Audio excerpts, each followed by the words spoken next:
This out. If I'm looking at this correctly, 6 hours ago, Trump announced Israel and Iran have agreed to a ceasefire. I'm gonna check this out. This is from CBS News about 6 hours ago. It reads on something like this. President Trump announced Monday that Israel and Iran agreed to a complete and total ceasefire, a move he said would end more than a weekends-long conflict between the two countries. The ceasefire will start about in 6 hours, and about after 12 hours, the war would be considered ended, Mr. Trump wrote on Truth Social, indicating that the ceasefire would begin at midnight. Well, it came and went, so there are no updates yet that I'm aware of. Officially, Iran would start the ceasefire upon the 12th hour. Israel would start the ceasefire upon the 24th hour. And officially, the 12-day war would be saluted by the world, the president said. Whew, hot in here. There has been no official word from Israel on Iran on a ceasefire. True. It's now true a ceasefire until both sides say so. The president can talk all he wants until both sides stop fighting completely and say so. Yeah.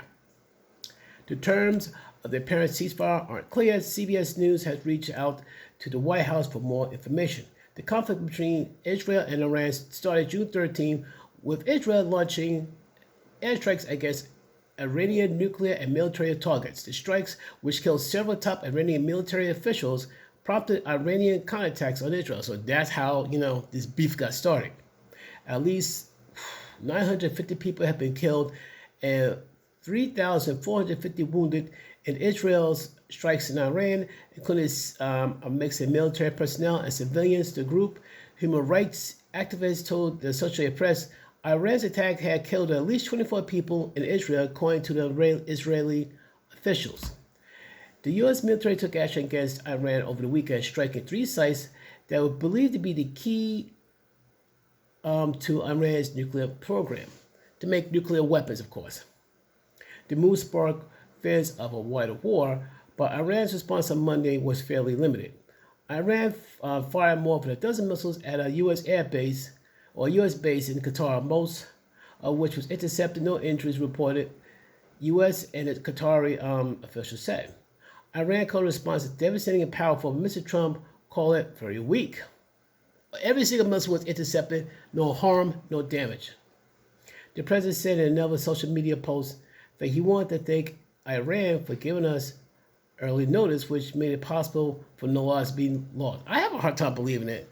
I really know strikes in the country would give you a heads up, like, we're going to strike you down, duck. No, they're not going to tell you to duck. They're going to strike first, then take responsibility. But, goes on to say here, dispute over Iran's nuclear program still lingers because, of course, it's still a problem. No offense, they are not the most trustworthy people, and not like the citizens, but the powers that be that runs this Iran. That's a serious question. It's not clear how the ceasefire announcement will impact a broader dispute over the fate of Iran's nuclear program. Israel's campaign was apparently aimed at Iran's nuclear program as the country's stockpiled nuclear weapons-grade uranium had grew rapidly in recent months, according to the International Atomic Energy Agency. If you think about it, I'm not surprised. They wasn't in that big a hurry because Biden was in charge. They're not sweating bullets. But since Trump got in charge, they ramped up production. They say, you know what? Trump's going to start cracking down. We better get to it quickly. But problem is, Trump got the drop on him already. Thanks to some spies from Israel. I think that the Mossad, they got some intel, and that's how, the strikes came about eventually. Israel has alleged Iran has secretly racing towards a nuclear bomb, but early this year, U.S. intelligence agency assessed that Iran was not making nuclear weapons, though pressure has probably built for Iran's supreme leader, Ayatollah Khamenei, to reauthorize the country's nuclear weapons program. I wouldn't be surprised. Mr. Trump said last week he believed that the intelligence community was wrong about Iran's nuclear ambitions. To reports, I think they were very close to having one. Secretary of State Marco Rubio called the issue irrelevant in the interview Sunday on CBS News, Face the Nation with Margaret Brennan, saying Iranian officials has everything they need to build a weapon.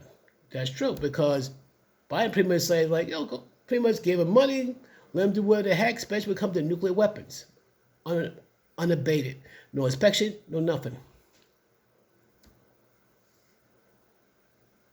Iran has long insisted its uranium enrichment program is peaceful. Right.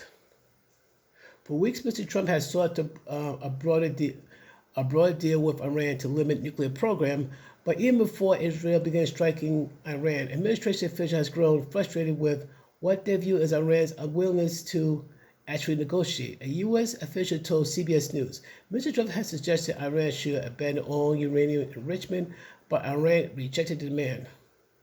Mr. Trump said over the weekend the U.S. strikes had obliterated 3 main Iranian nuclear sites, including 2 subterranean uranium enrichment facilities, though Iran has downplayed the damage. So we're not sure whether the damage has been done and it's a done deal, or we might have to revisit that. So what are your thoughts on that, folks? What are your thoughts about a possible ceasefire? Let me know in the comments down below. Peace.